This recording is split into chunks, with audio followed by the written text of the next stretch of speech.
So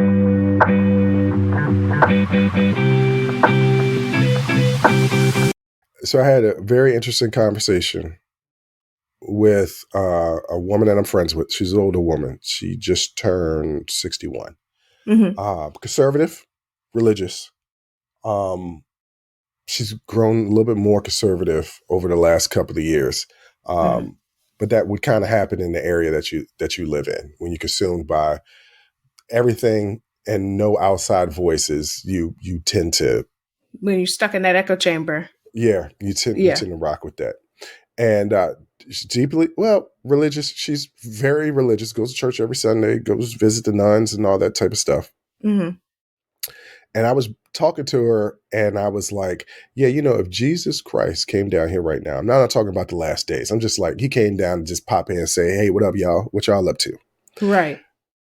The majority of the people that praise his name wouldn't believe that it was actually him. No. A brown Jew? They might even crucify him. They might even crucify him. And she was like, oh yeah, I absolutely believe that. Because a lot of people practice religion and not the teachings of Jesus.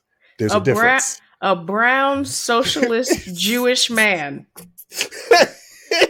Wait, all you talking about is Bernie Sanders with a tan. I'm talking about a brown socialist Jewish man. Right. Who has love for everybody, including the prostitutes you look down on, or sex workers. But all the sex workers back in the day. Yes. Back in the day, but all the sex workers on OnlyFans that you sitting there judging. Yeah. Right? Yeah. He's breaking bread with them. Breaking bread with them. and not judging them. And not judging. You talk about that? You talk about that, Jesus? Yeah, nah. No, they're looking for Chris Hemsworth to come back. That's what they're looking for. They're looking for Thor 1. That's the Jesus they looking for. If that guy showed up, they'd be like, "Now this is Jesus." Okay, Australian accent and all. Who would be the Jesus that you describe? Let's not make him Jewish. Let's just make him. Let's make him from the Middle East. Yeah, just that's essentially what he would look like. Somebody from the Middle East. It's funny. There was actually a Netflix show. I can't remember what the name of it was. I know what you're talking about. I didn't watch it though, but there was some backlash. Good. Yeah, but there was backlash because they was like, "That's not Jesus." Yeah, actually, he would have.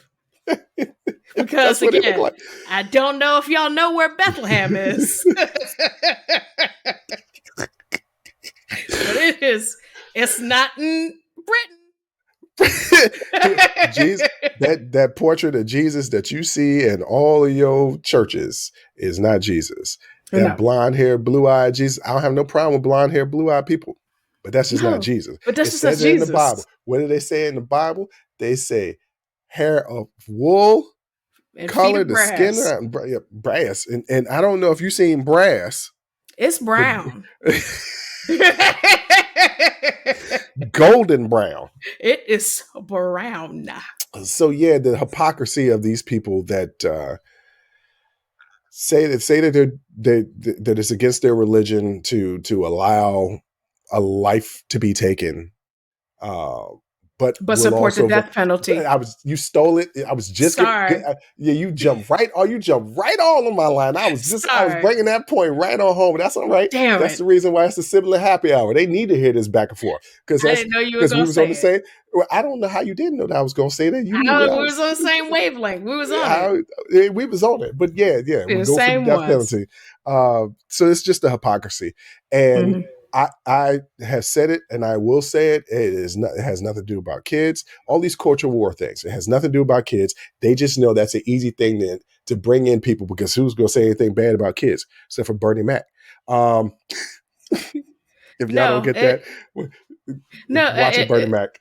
Watch Bernie Mac. And then you'll get it. You just need to watch one episode. You need to get 10 minutes into any one episode, and you'll just understand one episode. that. If you like that clip, go ahead and hit that like button. Don't forget to subscribe to catch up on all of our latest content.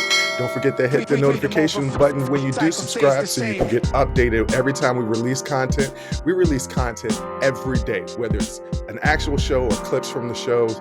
So go ahead and subscribe, like, comment. Also, don't forget our Patreon page where you can find our Talking Straight-ish and After Hours Uncensored episodes. That's patreon.com/Unsolicited Perspectives. But once again, thank you again for listening to Unsolicited Perspectives. I'm your host, Bruce Anthony, and I'm going to catch you next time. I'll holla.